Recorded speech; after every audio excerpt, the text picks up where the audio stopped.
ಜ್ಯೋತಿಷ್ಯಶಾಸ್ತ್ರದಲ್ಲಿ ಗುರುಗ್ರಹವು ಅತ್ಯಂತ ಮಹತ್ವ ಹೊಂದಿರುವ ಗ್ರಹಗಳಲ್ಲಿ ಒಂದೆಂದು ಪರಿಗಣಿಸಲ್ಪಟ್ಟಿದೆ.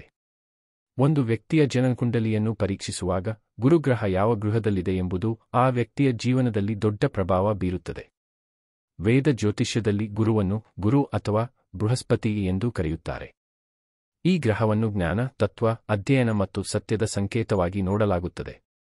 ಅದು ವ್ಯಕ್ತಿಯನ್ನು ಆಧ್ಯಾತ್ಮಿಕ ಬೆಳವಣಿಗೆ, ಧರ್ಮನಿಷ್ಠೆ, ಶುಭಫಲ, ಐಶ್ವರ್ಯ ಮತ್ತು ಒಳ್ಳೆಯ ಅದೃಷ್ಟದ ಕಡೆಗೆ ನಡೆಸುತ್ತದೆ.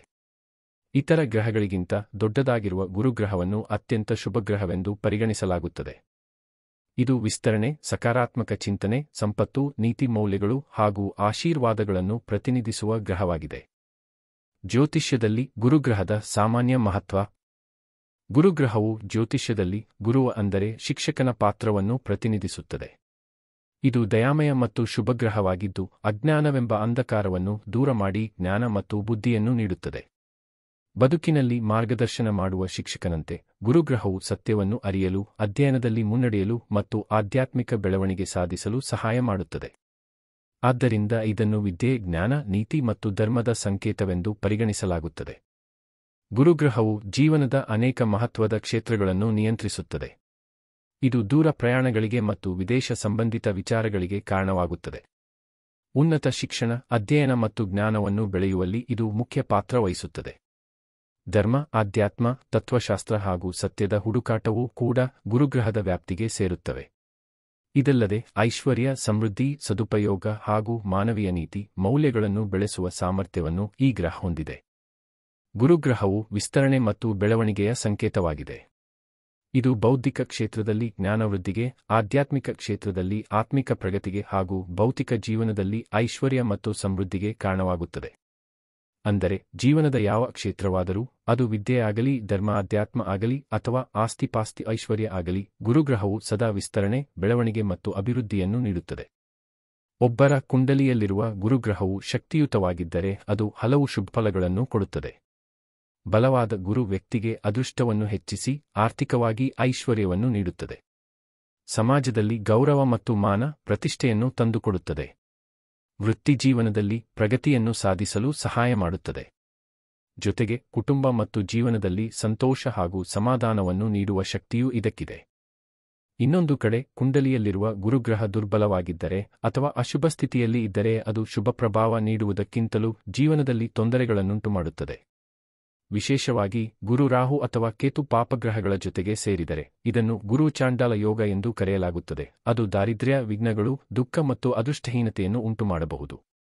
ಇಂತಹ ಪರಿಸ್ಥಿತಿಯಲ್ಲಿ ವ್ಯಕ್ತಿಯ ಶಿಕ್ಷಣ, ವೃತ್ತಿ ಮತ್ತು ಸಮಾಜದಲ್ಲಿನ ಮಾನಗೌರವಕ್ಕೂ ಹಾನಿ ಸಂಭವಿಸುವ ಸಾಧ್ಯತೆ ಹೆಚ್ಚಿರುತ್ತದೆ. ಕುಂಡಲಿಯಲ್ಲಿನ ಗುರುಗ್ರಹದ ಪಾತ್ರ. ಗುರುಗ್ರಹವು ಮೊದಲನೆಯ ಗೃಹದಲ್ಲಿ ಇರುವುದರಿಂದ ವ್ಯಕ್ತಿಗೆ ಸದಾಶಯ, ದಯಾಳು ಮನಸ್ಸು, ಆರೋಗ್ಯ, ಸಮನ್ವಯ ಮತ್ತು ಮಹತ್ವದ ವ್ಯಕ್ತಿತ್ವವನ್ನು ನೀಡುತ್ತದೆ. ಈ ರೀತಿಯ ವ್ಯಕ್ತಿ ಸಮಾಜದಲ್ಲಿ ಗೌರವಪಾತ್ರನಾಗುತ್ತಾನೆ ಮತ್ತು ದೇವರಲ್ಲಿ ಗಾಢ ನಂಬಿಕೆಯನ್ನು ಹೊಂದಿರುತ್ತಾನೆ. ಗುರುಗ್ರಹವು ಎರಡನೆಯ ಮನೆಯಲ್ಲಿ ಇದ್ದಾಗ ಅದು ಬೃಹತ್ ಐಶ್ವರ್ಯ, ಮಾತಿನಲ್ಲಿ ಚೆನ್ನಾಗಿರುವ ಪ್ರಭಾವ ಮತ್ತು ಕುಟುಂಬ ಮೌಲ್ಯಗಳ ಅಭಿವೃದ್ಧಿಗೆ ಕಾರಣವಾಗುತ್ತದೆ. ಈ ಸ್ಥಾನದಲ್ಲಿ ಗುರು ಹೂಡಿಕೆ, ಆರ್ಥಿಕ ಅಭಿವೃದ್ಧಿ ಮತ್ತು ಸ್ಥಳೀಯ ಸಂಪತ್ತಿನ ವೃದ್ಧಿಯನ್ನು ನೀಡುತ್ತದೆ. ಹಾಗಾಗಿ ಈ ಭಾವದಲ್ಲಿ ಗುರು ಇರೋದು ವ್ಯಕ್ತಿಗೆ ಹಣದ ಸುಖ ಮತ್ತು ಸಾಂಸ್ಕೃತಿಕ ಸಂಪನ್ಮೂಲಗಳನ್ನು ಒದಗಿಸುತ್ತದೆ. ಐದನೇ ಗೃಹದಲ್ಲಿರುವ ಗುರುಗ್ರಹವು ವ್ಯಕ್ತಿಯ ಕೌಶಲ್ಯ, ಬುದ್ಧಿವಂತಿಕೆ, ವಿದ್ಯಾಭ್ಯಾಸ ಮತ್ತು ಮಕ್ಕಳಿಗೆ ಸಂಬಂಧಿಸಿದ ವಿಷಯಗಳಲ್ಲಿ ಶುಭ ಫಲ ನೀಡುತ್ತದೆ. ಈ ಸ್ಥಿತಿಯಲ್ಲಿರುವ ಗುರು ವ್ಯಕ್ತಿಯನ್ನು ಉತ್ತಮ ಶಿಕ್ಷಣ ಹಾಗೂ ದುಡಿಯುವ ನೈತಿಕ ಮೌಲ್ಯಗಳನ್ನು ಒದಗಿಸುವಂತೆ ಆಶೀರ್ವಾದಿಸಲಾಗುತ್ತದೆ. ಮುಂದೆ ಆಧ್ಯಾತ್ಮಿಕ ಜ್ಞಾನದಲ್ಲಿ ಬೆಳವಣಿಗೆ ಕೂಡ ಪ್ರಸ್ತುತವಾಗುತ್ತದೆ.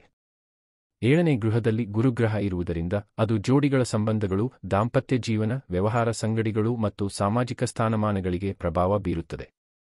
ಈ ಗೃಹದಲ್ಲಿ ಗುರು ಇದ್ದಾಗ ವ್ಯಕ್ತಿ ನಿಷ್ಠೆಯಿಂದ ಕೂಡಿದ, ಆಕರ್ಷಕ ಹಾಗೂ ಸಂತೋಷಕರ ಸಂಬಂಧಗಳನ್ನು ಅನುಭವಿಸುತ್ತಾನೆ.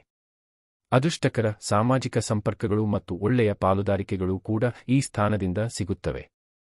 ಗುರುಗ್ರಹವು 9ನೇ ಗೃಹದ ಸ್ವಾಭಾವಿಕ ಧಾರಕರಾಗಿದ್ದು, ಈ ಸ್ಥಾನ ಹೈಯರ್ ಲರ್ನಿಂಗ್, ಉನ್ನತ ಶಿಕ್ಷಣ, ತತ್ವಶಾಸ್ತ್ರ, ಧಾರ್ಮಿಕ ನಂಬಿಕೆಗಳು ಮತ್ತು ಲಾಭದಾಯಕ ಅದೃಷ್ಟವನ್ನು ಸೂಚಿಸುತ್ತದೆ. ಈ ಗೃಹದಲ್ಲಿ ಗುರು ಇದ್ದಾಗ ಜ್ಞಾನ, ಆಧ್ಯಾತ್ಮ ಮತ್ತು ದೂರದ ಪ್ರಯಾಣಕ್ಕೆ ದ್ವಾರ ತೆರೆಯುತ್ತದೆ. ಈ ಸ್ಥಿತಿಯವರು ತತ್ವಬದ್ಧ, ಧಾರ್ಮಿಕ ದೃಷ್ಟಿಕೋನದಿಂದ ಬಲಿಷ್ಠರಾಗಿದ್ದು, ಜೀವನದಲ್ಲಿ ಉತ್ತಮ ಭಾಗ್ಯವನ್ನು ಹೊಂದಿರುತ್ತಾರೆ. 10ನೇ ಗೃಹದಲ್ಲಿ ಗುರು ಗ್ರಹವು ವೃತ್ತಿ, ಉದ್ಯೋಗ ಮತ್ತು ವ್ಯಕ್ತಿಯ ಕಾಲ್ಪನಿಕ ಪ್ರತಿಷ್ಠೆಯನ್ನು ನಿಯಂತ್ರಿಸುತ್ತದೆ.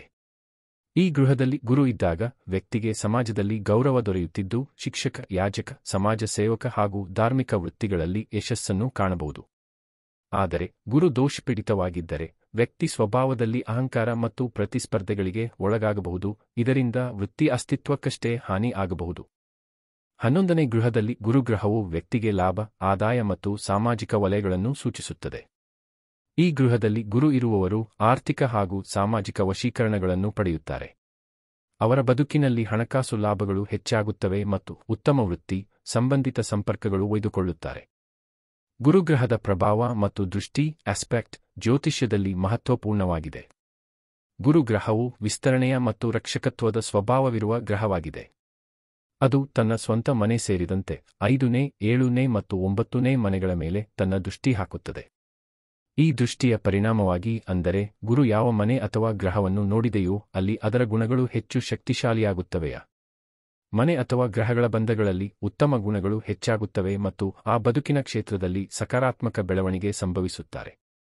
ಉದಾಹರಣೆಗೆ, ಯಾವುದೇ ಮನೆಯ ಮೇಲೆ ಗುರು ದೃಷ್ಟಿ ಇರುವಾಗ ಆ ಮನೆಯ ಗುಣಗಳು ಹಾಗೂ ಅದರ ಸಂಬಂಧಿತ ಕ್ಷೇತ್ರಗಳಲ್ಲಿ ಜ್ಞಾನ, ಶಾಂತಿ, ಹೊಂದಿಕೊಳ್ಳುವ ಶಕ್ತಿ ಮತ್ತು ಬೆಳವಣಿಗೆಯ ಸಾಧ್ಯತೆ ಹೆಚ್ಚುತ್ತದೆ. ಮತ್ತು ತನ್ನ ಮನೆ ಮೇಲೆ ಗುರು ದೃಷ್ಟಿ ಇದ್ದರೆ ಅದರ ಶಾಲೆಯನ್ನು ದ್ವಿಗುಣಗೊಳಿಸುವಂತಿರುತ್ತದೆ, ಅಂದರೆ ಅಲ್ಲಿ ಇರುವ ಗುಣಗಳು ಹೆಚ್ಚಾಗಿ ಪ್ರಭಾವ ಬೀರುತ್ತವೆ. ಈ ಕಾರಣದಿಂದ ಜ್ಯೋತಿಷ್ಯದಲ್ಲಿ ಗ್ರಹಗಳ ದೃಷ್ಟಿ ಆಸ್ಪೆಕ್ಟ್ ಅತ್ಯಂತ ಮಹತ್ವವಾಗಿದೆ ಮತ್ತು ಈ ಮೂಲಕ ಗುರುಗ್ರಹವು ವ್ಯಕ್ತಿಯ ಜೀವನದ ಪ್ರಮುಖ ಕ್ಷೇತ್ರಗಳನ್ನು ಬಹುಮಟ್ಟಿಗೆ ಸಕಾರಾತ್ಮಕವಾಗಿ ಪ್ರಭಾವಿಸುತ್ತದೆ. ಗ್ರಹ ಗುರು, ಬೃಹಸ್ಪತಿ, ಧರ್ಮ, ನ್ಯಾಯ ಮತ್ತು ನೈತಿಕ ಮೌಲ್ಯಗಳ ಪ್ರತೀಕವಾಗಿದೆ. ಇದು ವ್ಯಕ್ತಿಯನ್ನು ಮನಃಪೂರ್ವಕವಾಗಿ ಆಧ್ಯಾತ್ಮಿಕ ಬೆಳವಣಿಗೆ ಮತ್ತು ಧಾರ್ಮಿಕ ಜೀವನ ದಾರಿಗೆ ನಡೆಸುತ್ತದೆ. ಗುರುಗ್ರಹವು ಸದೃಢ ಧರ್ಮಪಥವನ್ನು ಅನುಸರಿಸಲು ಮಾರ್ಗದರ್ಶನ ನೀಡುವ ಮೂಲಕ ಜೀವನದಲ್ಲಿ ಒಳ್ಳೆಯ ಮಾನಸಿಕ ಮತ್ತು ನೈತಿಕ ಸಂಘಟನೆಯನ್ನು ಸಾಧಿಸಲು ಸಹಾಯ ಮಾಡುತ್ತದೆ. ಗುರುಗ್ರಹ ಉಚ್ಚಸ್ಥಿತಿ. ಗುರುಗ್ರಹ ರಾಶಿಚಕ್ರದಲ್ಲಿ ಕರ್ಕ, ಕ್ಯಾನ್ಸರ್ ರಾಶಿಯಲ್ಲಿ ಉಚ್ಚಸ್ಥಿತಿಯಲ್ಲಿರುತ್ತದೆ. ಇದರ ಅರ್ಥ ಏನೆಂದರೆ, ಕರ್ಕ ರಾಶಿಯಲ್ಲಿ ಗುರು ತನ್ನ ಸಂಪೂರ್ಣ ಶಕ್ತಿ ಮತ್ತು ಸಕಾರಾತ್ಮಕ ಗುಣಗಳನ್ನು ಪ್ರದರ್ಶಿಸುತ್ತದೆ. ಈ ಸ್ಥಾನದಲ್ಲಿ ಗುರುಗ್ರಹವು ಜ್ಞಾನ, ಧರ್ಮ, ಆಧ್ಯಾತ್ಮಿಕ ಬೆಳವಣಿಗೆ ಮತ್ತು ಐಶ್ವರ್ಯದ ಮೇಲೆ ಉತ್ತಮ ಪ್ರಭಾವ ಬೀರುತ್ತದೆ. ವ್ಯಕ್ತಿ ಧಾರ್ಮಿಕ, ಸತ್ಸಂಗಮುಖ್ಯ, ನಿರ್ದಿಷ್ಟ ಗುರಿಗಳನ್ನು ಸಾಧಿಸುವ ಸಿದ್ಧತೆ ಹೊಂದಿರುತ್ತಾನೆ. ಈ ಸ್ಥಾನದಲ್ಲಿ ಗುರು ಇದ್ದಾಗ ಜೀವನದಲ್ಲಿ ಶುಭ, ಆಧ್ಯಾತ್ಮಿಕತೆ ಮತ್ತು ಯಶಸ್ಸು ವೃದ್ಧಿಸುತ್ತದೆ. ಗುರುಗ್ರಹ ನಿಂದೆಸ್ಥಿತಿ. ಬನ್ನಿ, ಕುಂಭದ ಕಪಿಕರ್ಣ ರಾಶಿಯಲ್ಲಿ ಗುರುಗ್ರಹ ನಿಂದೆಸ್ಥಿತಿಯಲ್ಲಿರುತ್ತದೆ. ಅಂದರೆ ಇಲ್ಲಿ ಗುರು ತನ್ನ ಶಕ್ತಿಯನ್ನು ಸಂಪೂರ್ಣವಾಗಿ ಪ್ರದರ್ಶಿಸಲು ಸಾಧ್ಯವಾಗದು. ಈ ಸ್ಥಿತಿಯಲ್ಲಿ ವ್ಯಕ್ತಿ ಹೇಳುವ ಮಾತುಗಳು ಅಥವಾ ಕಾರ್ಯಗಳು ಪರಿಣಾಮಕಾರಿಯಾಗದೆ ಹೋದರೆ ಜ್ಞಾನ, ಸದುಪದೇಶ, ಧರ್ಮ ಮತ್ತು ಆರ್ಥಿಕತೆಗೆ ಸಮಸ್ಯೆಗಳು ಎದುರಾಗಬಹುದು. ಆತ್ಮವಿಶ್ವಾಸದಲ್ಲಿ ಹಿನ್ನಡೆ, ಧರ್ಮಪಥದಲ್ಲಿ ತಿರಸ್ಕಾರ ಅಥವಾ ಗೊಂದಲಗಳು ಆಗಬಹುದು. ಗುರುಗ್ರಹ ಸೂರ್ಯನ ಸುತ್ತ ಸುಮಾರು 12 ವರ್ಷಗಳನ್ನು ತೆಗೆದುಕೊಳ್ಳುತ್ತದೆ.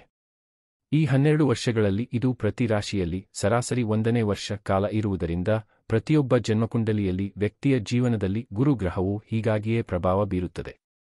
ಜೊತೆಗೆ ಗುರುಗ್ರಹದ ಈ ಸುತ್ತಾಟವು ವ್ಯಕ್ತಿಯ ಬೆಳವಣಿಗೆ ಹಾಗೂ ಜೀವನದ ವಿವಿಧ ಹಂತಗಳಲ್ಲಿ ಪ್ರಬಲವಾದ ಶಕ್ತಿಯನ್ನು ನೀಡುತ್ತದೆ. ಗುರುಗ್ರಹದ ಮಹತ್ವ ಮತ್ತು ಕುಂಡಲಿಯಲ್ಲಿ ಪ್ರಭಾವ. ಸಂಕ್ಷಿಪ್ತ ವಿವರ.